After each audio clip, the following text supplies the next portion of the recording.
Hey guys, how's it going? Welcome back. We are the Undercast Company, and this podcast Underrated. My name's Alan. How's it going? I'm Ariel. I'm Sergio. I'm Derek. And I'm Fred. Well, welcome back, guys. Hope everybody's doing well. So today we're going to be talking about one of my favorites, Batman Forever. Batman Forever came out in 1995, directed by Joel Schumacher, starring Val Kilmer, Tommy Lee Jones, Nicole Kidman, and Jim Carrey. Pretty much, basis of the movie, it's Batman is just trying to foil the plans of Two-Face and the Riddler. Not a lot. I mean, I feel like we kind of picked this out for fun. Like it was a fun, underrated comic book movie, especially since we did more serious ones back then. So I feel like this one's a lot more fun to do. But yeah, I've seen it billions of times since 1995. I have almost every Batman film, so I rewatch them all the damn time. But yeah, I want to hear what you guys think. Alan, I think you're forgetting about one of the most important things that came out of this movie. One of the greatest hits. The McDonald's glasses? No, I still have a the set of McDonald's those. glasses. I still got those at home. Are My you talking parents- about what I think you're talking about, Ariel? Yeah, The Fire soundtrack yeah. with but the number one single. Oh my Um, god, yes, of course. Like, Seals, Kissed by a Rose. Oh my I remember that. that music video too. Like Yeah. where it's just like him like in front of the bat signal, just like clutching his chest, like baby. Wait a minute. Oh man, that music Fucking video was fucking fire. They Oh, gave did Seal the task of creating something better than Prince's Bat Dance. Bat Dance. Yeah. He delivered. Is this the best Batman like tie-in song? But It's does the Yeah, Yeah. honestly, Yeah. yeah. Did you guys also have? Because I had the VHS when I was a kid, had and the I VHS. remember like I have like distinct memories in my brain of like right after like the Free Willy trailer, there was the trailer where it's like get the Batman soundtrack Yep. now. It was like Kiss from a Rose. And then it would play like songs from Seal, U2, and then it'd be like Yep. Throw Me, Kiss Me, Kill Me, whatever. Yeah, Um, yeah. Bow wow wow wow wow wow wow. That song was the shit too. That was a good closing credits song. Da da da da da da ta. Yeah. But yeah, who wants to go first? I'll go. So yeah, in all fairness, I hadn't seen it in a long, long time. So going back to it, like I totally forgot about a bunch of things. One of the main things was how Nicole Kidman's character was. Like I remembered, of course, Nicole Kidman was in it, and early Nicole Kidman. But I forgot, or I had blocked out, or didn't really pay attention the last time I saw it, of how kind of How horny she is. he was, yeah, to Batman. But it did feel like they were trying to copy the relationship and the dynamic that Lois Lane kind of had in this old Superman Chris Reeves movies, of her kind of like having this kind of infatuation with Superman, in this case Batman, and then realizing like, oh, this is Batman, and like, but I really did end up like being okay with their relationship at the end, because, and I now thinking back, I'm like, what happened to her in the fourth movie, the infamous fourth movie? What happened to every love interest ever in the next movie? They always get erased. Yeah, they get kind of Yeah. just. I feel like Batman gets that 007 treatment where there's always a gal for him in the movie. I mean, this was before, not like with the new ones, but the older ones. He always had his gal for the movie, and the next movie it'd be a brand new gal. Yeah, Just some But- kind of love interest for him, just to make you know that Batman is a virile straight male. Yeah. But I think the main reason why we can consider this as being underappreciated is because of the way that it's kind of been shadowed by the infamous Batman and Robin that followed up, and how much of a pretty much train wreck. I'd say in some cases, some people's opinions is that it is very much a train wreck of a Batman movie. You know, besides I thought it was good. nipples. Why do you hate it so much? I mean, It's the epitome of cheese. It's a bad movie. It's a fucking bad movie. You could see the It's- cheesiness coming out in this, but there's in Batman Forever there is still elements of Tim Burton's Gotham in the style, and I saw that. But you could see this is very much a mixed ground of Tim Burton's Batman and what was to become the Schumacher infamous Batman. So I could see both of those. And I do want to touch on that in a little bit, but keep going. Yeah, but I think that's why, looking back, I mean, the performances are actually really great. I mean, Jim Carrey is the a pretty good Riddler. In I might disagree with you on that one. Yeah, I highly disagree Yeah. with that, but that's me as the But Batman guy. So it is just, he is a Riddler that has inspired other Riddlers at least. I mean, if you go back to see Gotham, the Riddler in that one is very much like has elements of Carrey-esque Riddler in it. So yeah, I mean, I do. He is over the top. So I could say now thinking back, like, because I'm not extremely knowledgeable about Batman Riddler, but and now thinking back, the cases that I've seen of Batman Riddler, he is very much contained. but I do agree. I do agree with you that he is an inspiration because he kind of came. He was inspired himself by Frank Gorshin, the Riddler from the '60s Batman, who that one was very over the top, very kind of like comical kind of thing. I mean, a lot of them were, Cesar Romero's Joker as well, and Penguin as well by Burgess Meredith. But no, like Jim Carrey even said it. He's like, I didn't want to do that serious one. Like he's like, I want to do Frank Gorshin because he's like, that was the Riddler to him. Just like how people go, oh, my Batman was Adam West or so on and so forth. But I mean, no, you're that's definitely a good thing. I like the more animated series Riddler, more contained, kind of more egotistical, but like kind of complainy kind of Riddler. But Yeah, the go Riddler ahead. who he's like he's like a match for Batman intellectually. He's always he's like, but he can't, like, he's got this compulsion of like he's gotta always leave these clues because he's like, oh, I gotta give him a chance.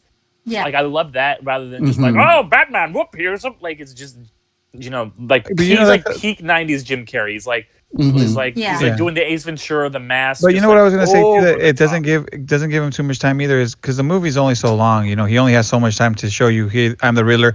If they would have had him like they do nowadays, they would have introduced him in a movie before. Would have had a little bit of time till you get to know him. The next movie, he would be like a good villain, where you would have already understood a little bit I of don't him know. before, and then they would have I had feel like stuff. they gave him plenty introduction in this. I would have liked to have seen less of him, to be honest. Like he's just Yeah. I'll be too I'll be much. real.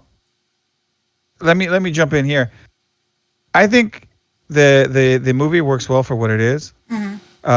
It's a different style of movie. Obviously, nowadays more people are trained to be what you've seen with like the Dark Knight, the Marvel movies. Nowadays, a little bit more. I don't want to say realistic in tone, but it seems to be that way. Like a little bit more serious, even though they can be somewhat funny. No, you're they- right, because they- this one's much more like comic book. Yeah, because It's that's campy. at the time those movies, that's how they were, kind of like. And That's I'm not not what I saying have a problem with, honestly. no. And like the I'm movie. not even saying that about that. I'm just saying what I think it works. These movies work. They were very. The colors are always really bright, even though it's dark. Like they pop. Tommy Lee Jones as Two-Face. And the Riddler. I mean, Jim Carrey. Jim Carrey as a Riddler. They complement each other as villains. Which is going back is very ironic because, and then that too, kind of like has added to like the kind of diminishing of this movie in a way because things have come out like the whole Tommy Lee Jones hating Jim Carrey, but then looking at this, it's like they do work together like really well. They complement each other great. It's too good. It's two good actors, and like I said, it seems like they play off Batman being suave and intellectual, while his counterparts were really his counterparts, a lot more eccentric, a lot more louder.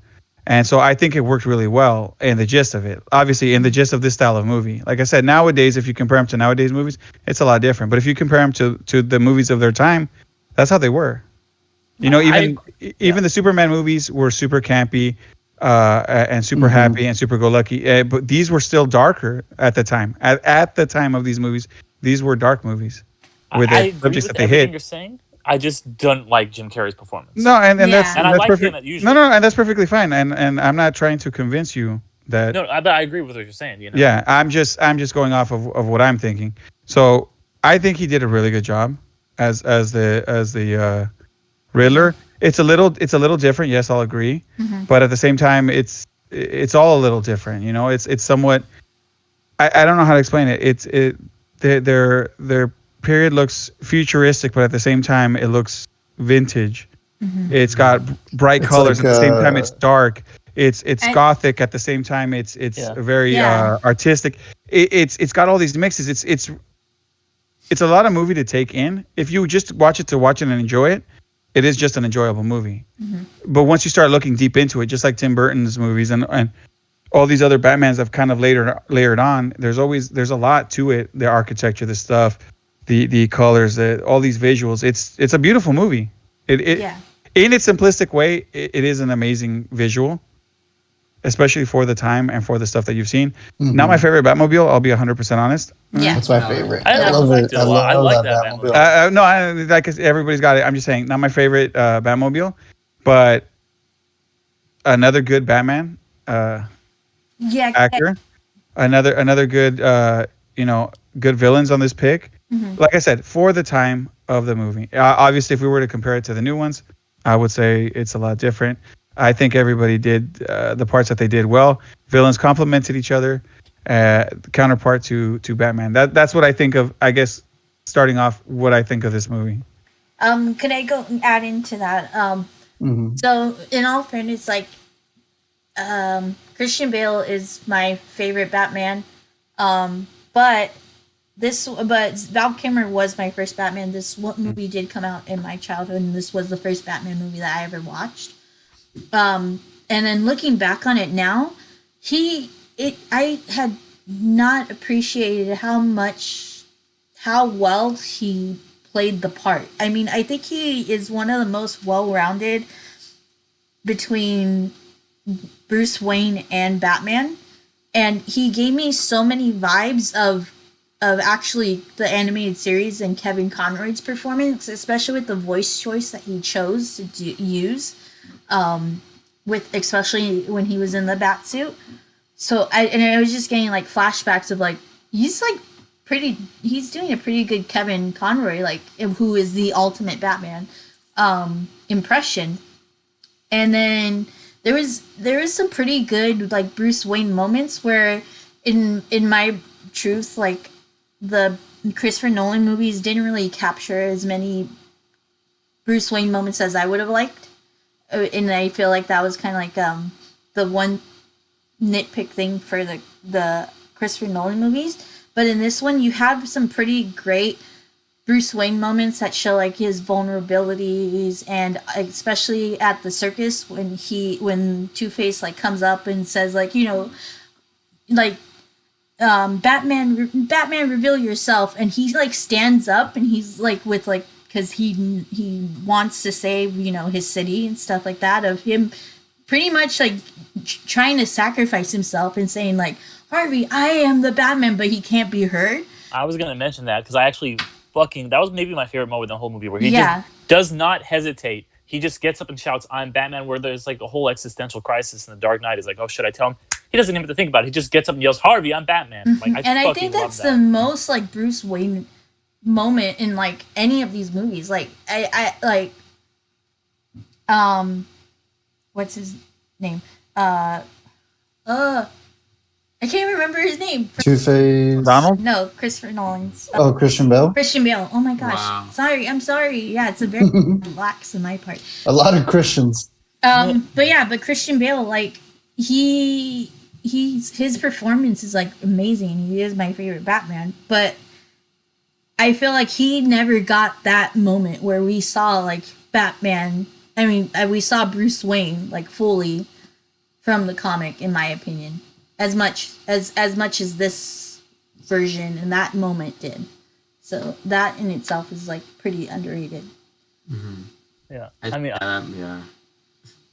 Yeah, yeah. You know what? It always seems like the older movies were more Bruce Wayne is the person, and then Batman is the alter ego.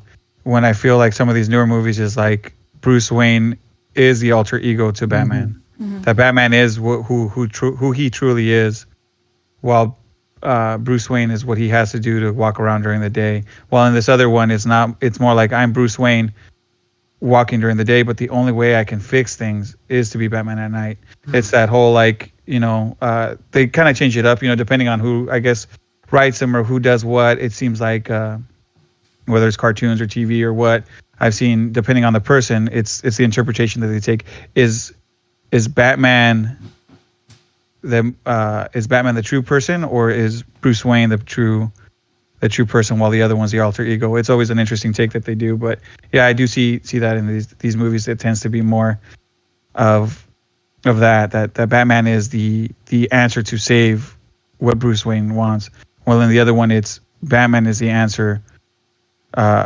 The Batman wants us to do the justice, bring justice, but Bruce Wayne is the answer for him to do stuff during the day, get the money to make the equipment, do the stuff like that.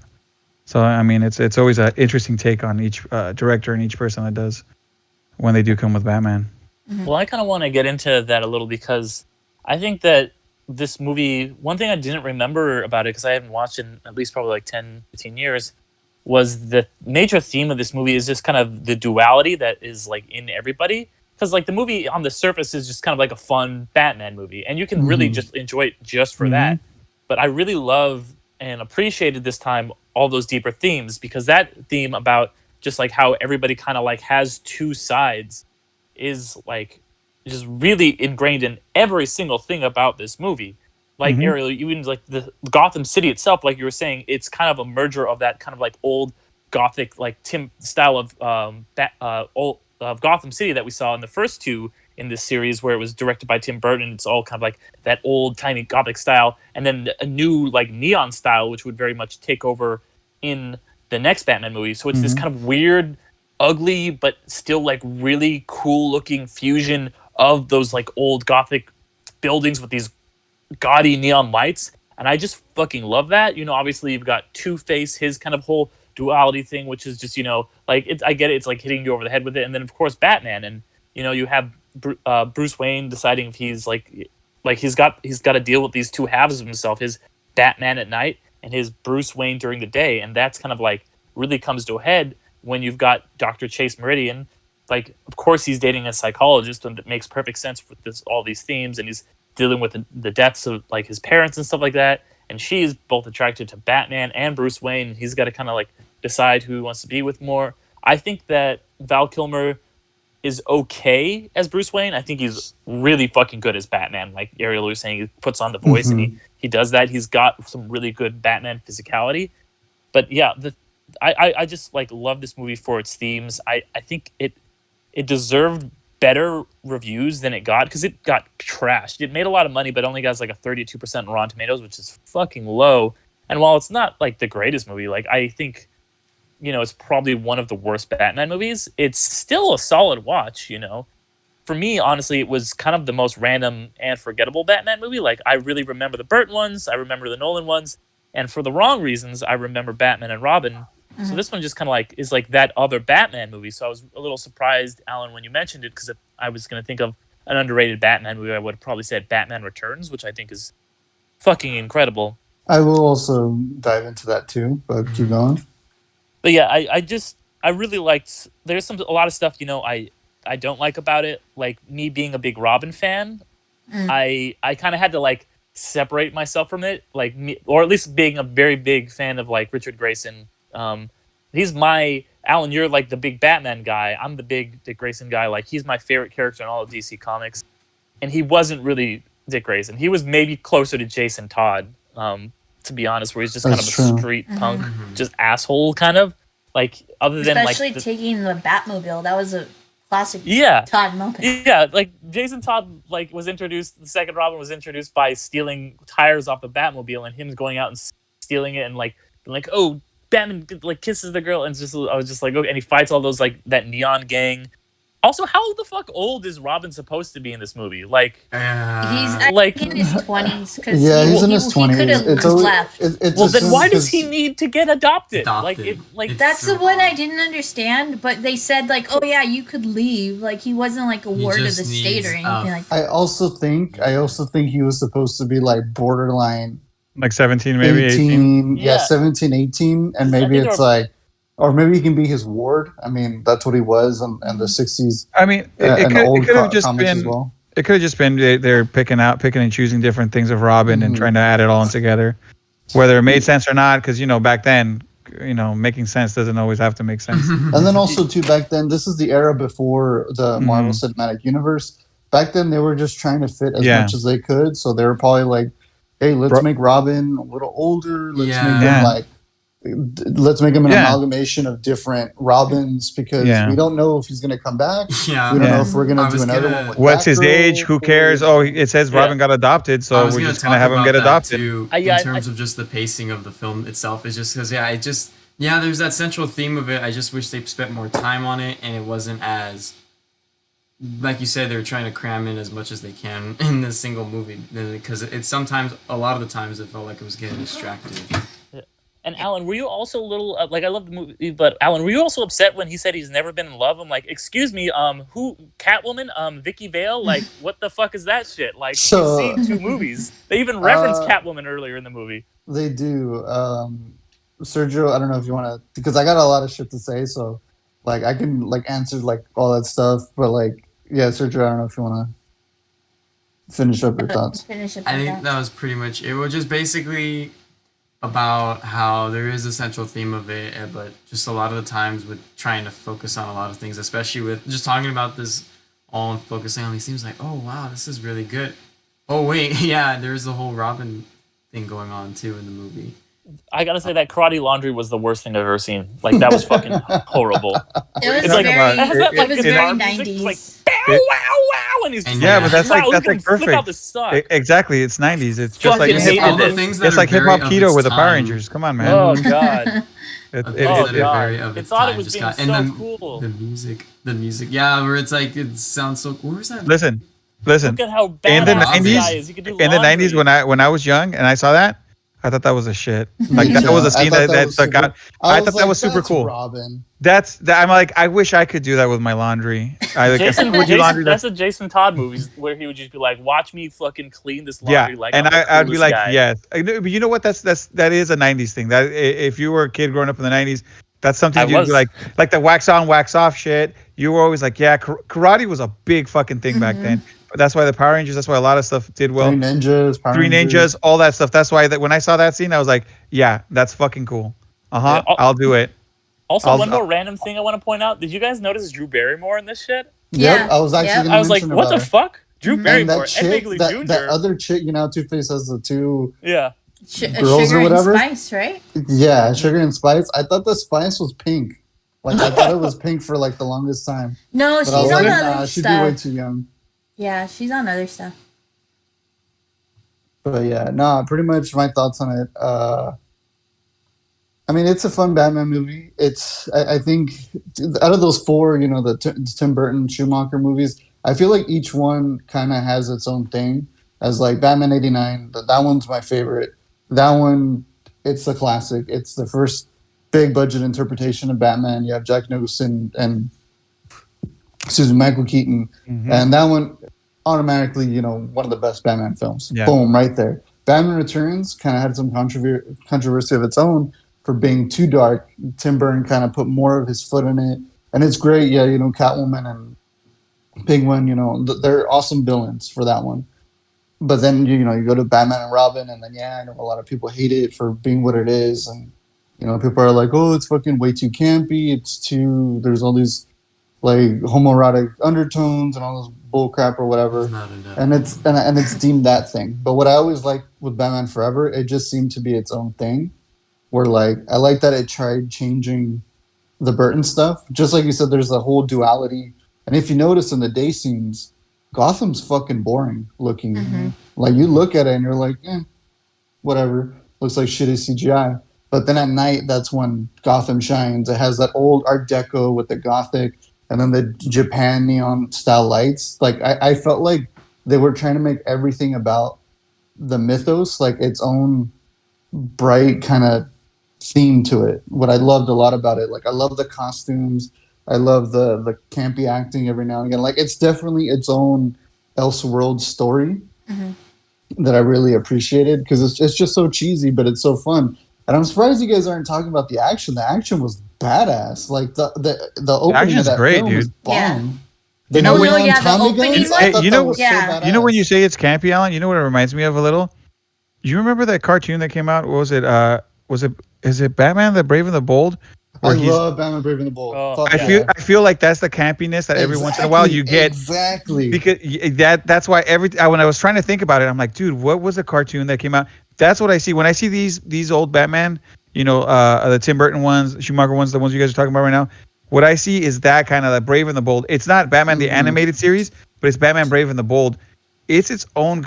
It's good. It's good. It was good in the time when it came out, and it's good. It's still good. And then It's still good. a twofer for you guys out there. Batman Brave and the Bold and Batman Forever, both underrated as fuck in my book, especially Batman Brave and the Bold. Brave and the love Bold. Batman If you Brave guys and have not seen it, I mean, not that I want to diverge, but yes, you're right on. If you guys have not seen it, it's got a lot of Easter eggs. It shows off a lot of stuff.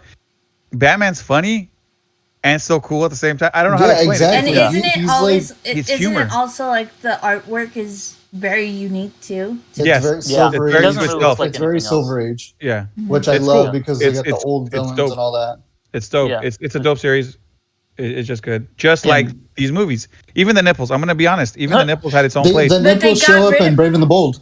Yeah. There's an episode where the nipples show up that like he's talking with Batmite and like he turns him into like Dark Knight Returns Batman to Zebra Batman to Vampire Batman, and then he turns him into Batman Forever one, and like the nipples go whoosh like that.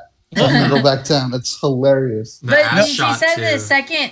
Oh my gosh, yeah, there was an ass shot because that's the thing that is so the suit for Batman Forever. It did start off with the Schumacher nipples, but then the last suit that he wears, it doesn't have the nipples. I'm like, oh, good, they got rid of the nipples. Second later, Robin. no, ass shot. Robin's suit had nipples too. Robin. Yeah, Robinson and I have Nipples. nipples, Greg. I don't Would you know. milk me? The Batman suit though, I this kind of distracted me. The eye, like the location of the eyes were a little bit too close for me. Really? That was just kind of distracting to me. Yeah, because like the eyes were very like they were close. Didn't notice And that. it just looked weird on the. That's why like Maybe it's just his face, and then the Maybe, mask yeah. accentuates it. Because We're I not feel here like to that judge was, Val Kilmer. I'm not judging Val Kilmer, No, but it's just outside maybe of the because you mask. know what, I kind of get what he means because like with the Dark Knight and the Dark Knight Rises bat suits, the head looks weird, like because they were trying to go with this like motorcycle helmet, kind of like he has neck, like the Yeah, back it's looks like like straight. It looks weird. Yeah, It's weird, yeah. Every bat suit has like a weird thing. Yeah, it to has them. its I own little won't quirk. lie. Yeah, its own quirk. But It's just because it's about okay. I like the suit. I like both suits. Both yeah. suits were fucking badass. Yeah, I like think it both was suits. a step up a little bit from the Burton Batman suits, where kind of like they had that like weird fruit roll up thing, and Michael Keaton couldn't turn his head and stuff. Yeah, and The the bat rubber. turn. That's called The the bat rubble. turn. I love that shit. The though. rubber. It's hype. Have you guys ever seen the Beyond? I know we're just like getting off track a little bit, Alan, from what you're saying. I'm sorry, but like the behind the scenes footage for when they were casting the Batman Begins, because they Yeah, used he's this wearing suit the from Val used the Kilmer suit. They suit. used Yeah. Oh, yeah. yeah, Mhm. yeah. There's footage of like Christian Bale wearing this suit, Bale and and like Val Josh Kilmer Hartnett, suit. who was thinking about it at the time. Stuff. And also, what's his name? He plays Scarecrow. Oh, Cillian Murphy, Cillian yeah, Murphy. because he Cillian auditioned for Murphy. Batman originally. He was in it. He was in the suit too. That looked weird. Like that was like, I don't know. I actually was like, I want to see Cillian Murphy's Batman just to see how weird it'd be. Yeah. Like I just like I don't know. There was a moment Peaky in Blinders. Batman Forever where if they wanted to, I think the Riddler could have been like how Scarecrow turned out in the Nolan movies.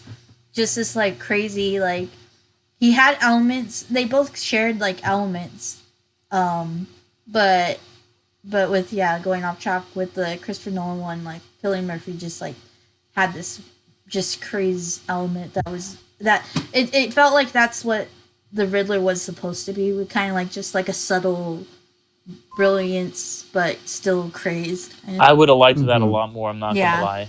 Yeah, but you could see I like had like there was like a moment early on in Forever where I was like, it could have gone either way. Like I could have seen like it going in the direction that Cillian Murphy took the Scarecrow. Yeah, even Guy Pearce basically does the same part but better in Iron Man 3. But you know, that's not a great movie, that's the thing, though. I was just watching it. It's underrated for me. Well, no, but I'm saying like that's the thing. Like if the Riddler would have changed, so would Two-Face. He would have had to change, or it would be weird. It would be weird. Yeah, Two-Face did change. He used to be Lando Calrissian, and then he became Billy D. Williams, and he became Tommy Lee Jones. He turned him from a black guy to a white guy. But no, I'm saying like if the acting did change, it would have been weird. Two-Face would have been just way too like out there. You would have noticed it a lot more. Yeah.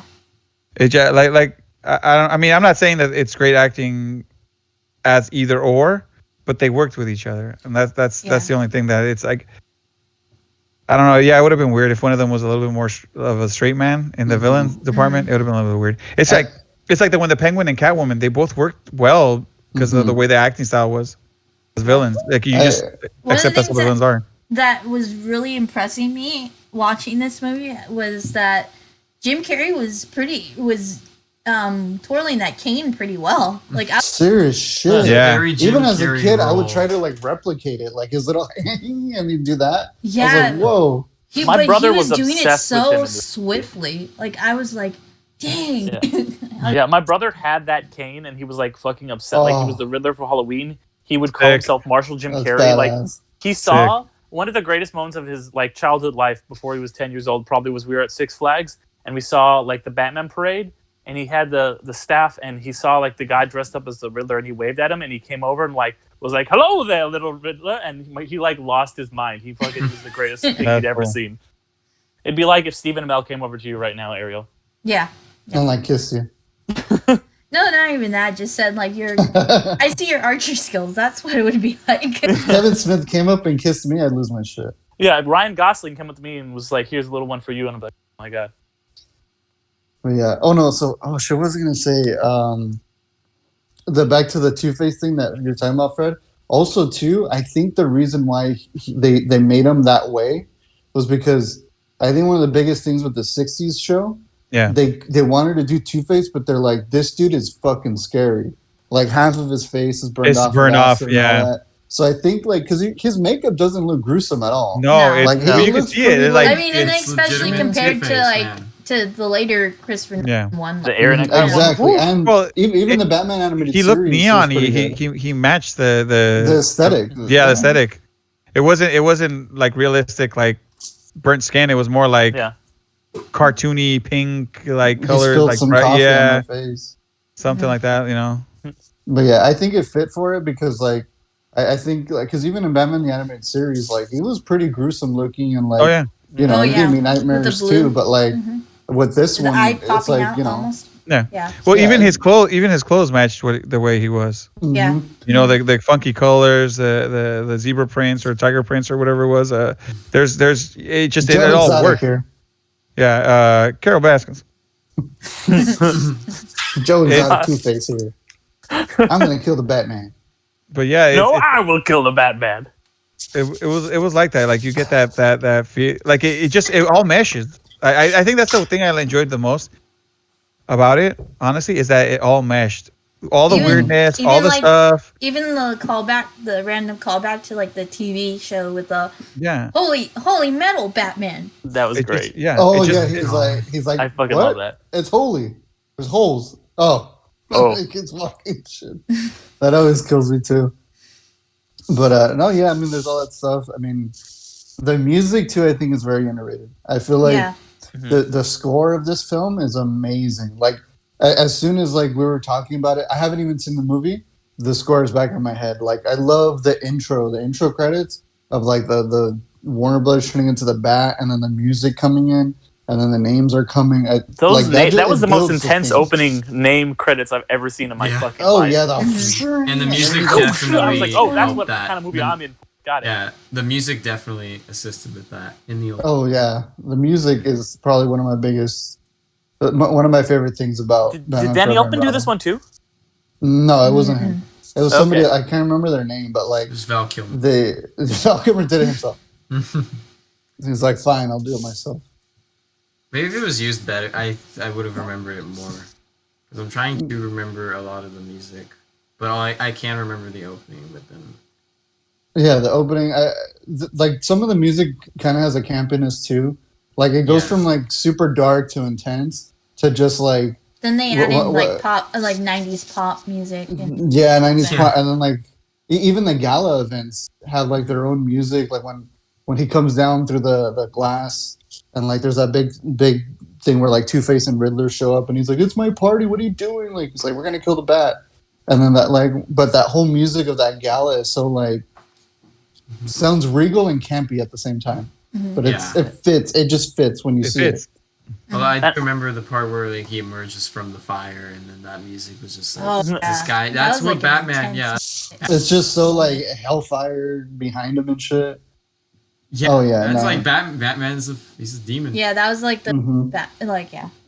I think it works, because of all the duality stuff that's so present in the movie. Like, because I think normally if I watched a movie like this, I'd be like, "What the fuck is the tone of this supposed to be?" Because like in one scene, it's like, "Oh, we're having like fun," and it's like weird like campiness, and the next scene it's like, "My parents are dead, and you got to go get revenge." Oh, like, yeah, when normally, they flash that would back take to me out of that. it. Yeah, but Normally I mean, it would like, wait. Yeah. Normally it would take me out of it, but I think because like the whole movie is all about like the like duality between like this colorfulness and this darkness, that it works somehow. That even though it is totally like inconsistent, it's not jarring. It kind of works for the movie.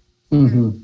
yeah, but like going on to that, like they did have another like this is how my parents died moment, but I didn't end up minding it so much because it did end up having a payoff of like, no, this is like a memory that's leading. There's more to this memory than just like the death and the repressed pearls memory. and all that. Yeah, that's what Nicole Kidman's the psychologist. Yeah, so that's why I was like, oh, okay. Like I didn't like.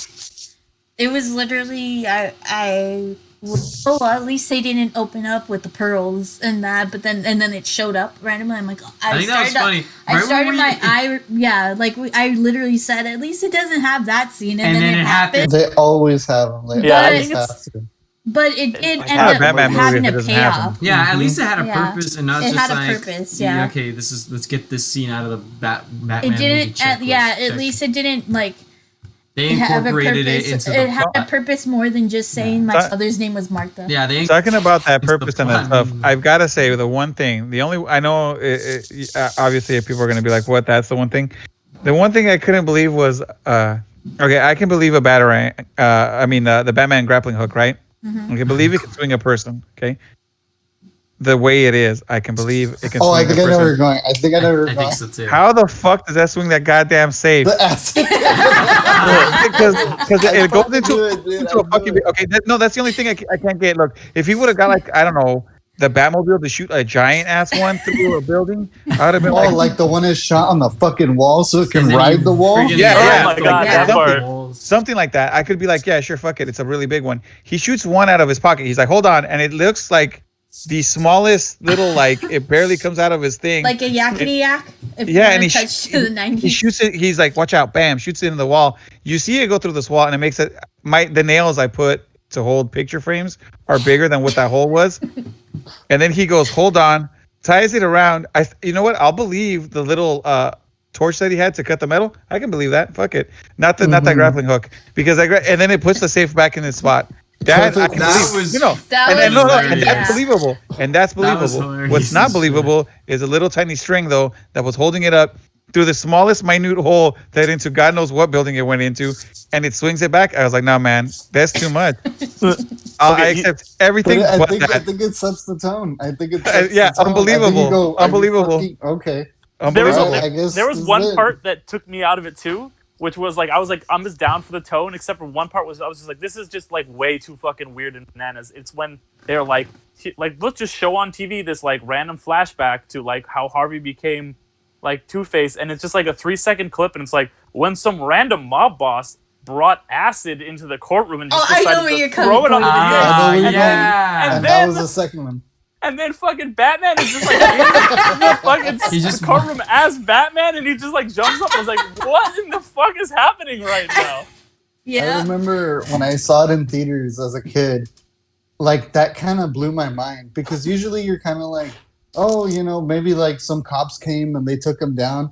They're like, no, fucking Batman was hanging out in the court. And then like he even jumps off the table to save him. And I'm like, all right, that's cool. It's Gotham. It's Gotham It's City. Gotham. It makes sense. And it's Batman had very nothing to do that dreamlike. that day. It was a light day. He was Yeah, bored it's- as fuck. He's it's like, a I'm going to dream. go to the court hearing in my fucking suit. Yeah, and Batman they're like just- calling on him for a deposition or whatever. Batman just walks around the city as Batman. It Like, was a hey, dr- Batman, like how how you Spider-Man. doing? Hey, what's up? I was like, I'm all right. Like, did Gordon put the bat signal on? It's just like, actually, we're gonna need you to testify in this case. Like, Oh, I got you guys. Mhm. You know what? Just jumping on that train. Also, like, how the fuck is that possible?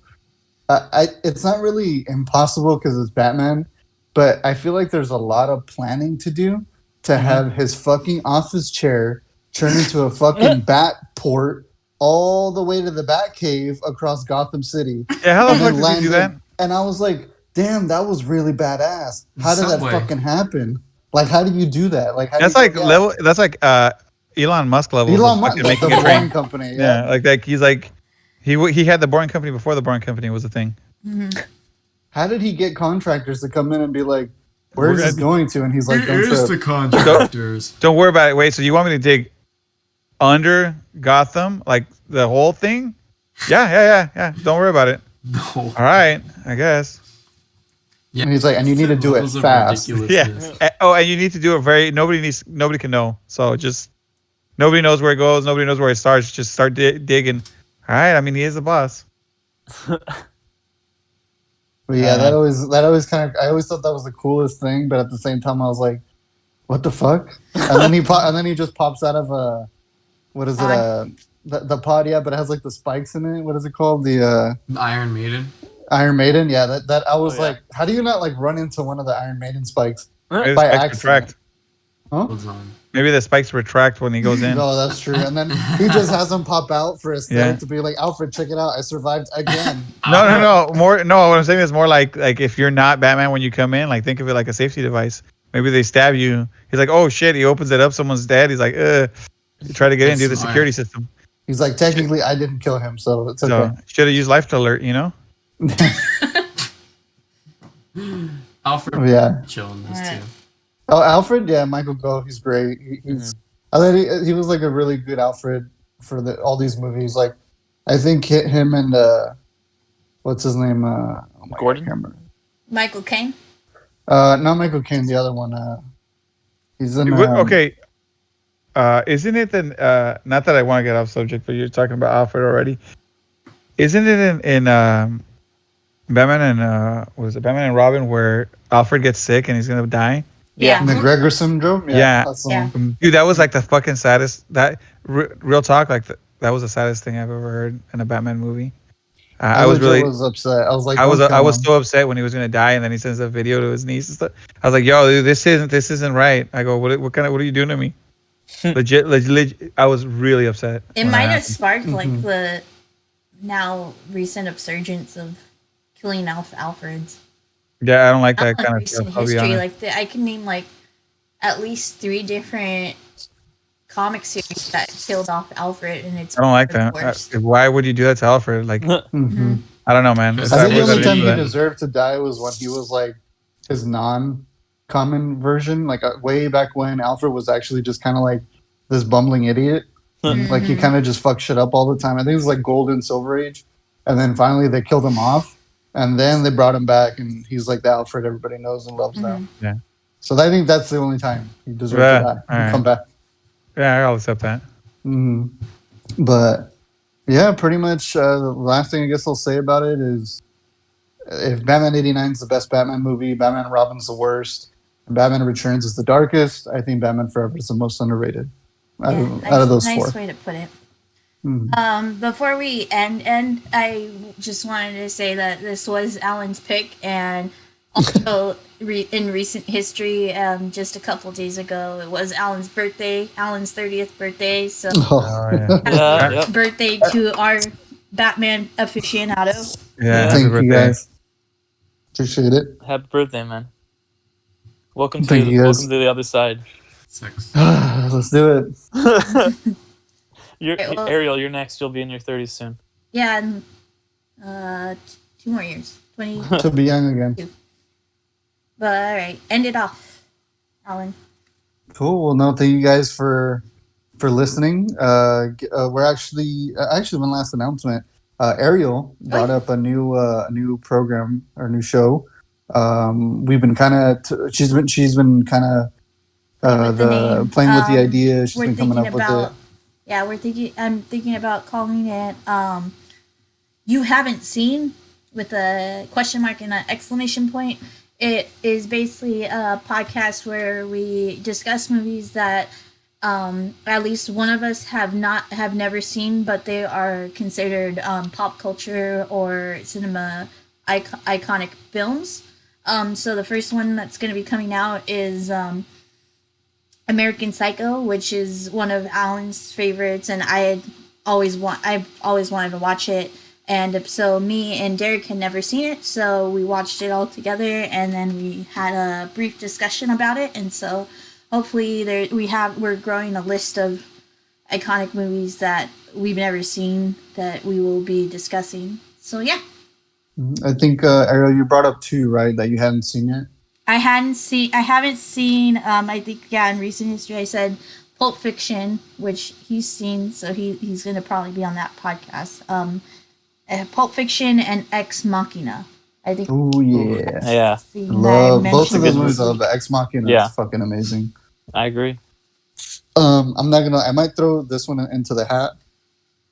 I think Fred's probably seen it, but the one that I've been really thinking about a lot lately, I was thinking of doing it for this one, but it's very highly revered.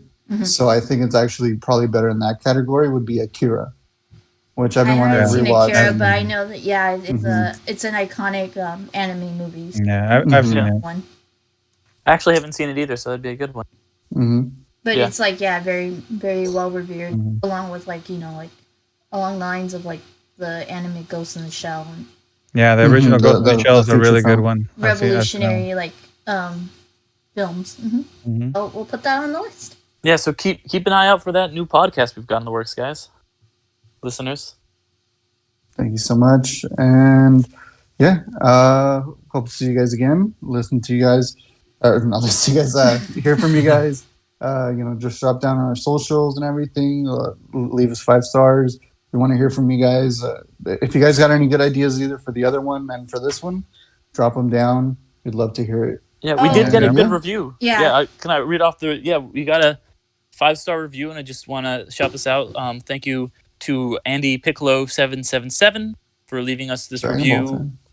There we go. It's titled "Great Podcast Explores Deserving Films." I listened to their episode on Zodiac, which is my favorite David Fincher film. There is a friendliness and warmth to the way the hosts discuss films, and I really appreciate the way they can discuss different viewpoints without being hostile to one. I found their discussion on Zodiac fun and illuminating, but I must say I love the cinematography of Steven Soderbergh's Traffic. And then he put a winky face. So thank you so much, Thank you. Andy. It really honestly meant the world to me when I saw this review. And I also love Steven Soderbergh, by the way, so thank you. Thank you very much, guys. If you guys want to watch us, if you want to listen to us, go to any of the podcast sites to download this and listen to us. But if you want to watch us actually in person, you guys can go on our YouTube channel and actually see these videos, the video podcast version of it. Yeah, So you can actually see us as we talk and have these conversations. Yeah, we've Subscribe- figured out the technology, and Yeah. we now have our faces up there. That's right. Subscribe there. Give us likes, follows, ring the little bell so that way you get notified when we put up a new podcast up there. And you guys, we'd really appreciate, likes, follows, comments there too. Yeah. Thank you so much, guys. Thank you guys. Well, I'm Alan. I'm Derek. I'm Fred. I'm Ariel, Sergio. and that's it. And That's that's all it. right. for being See you guys amazing. next time. All right. Later, everybody. Later.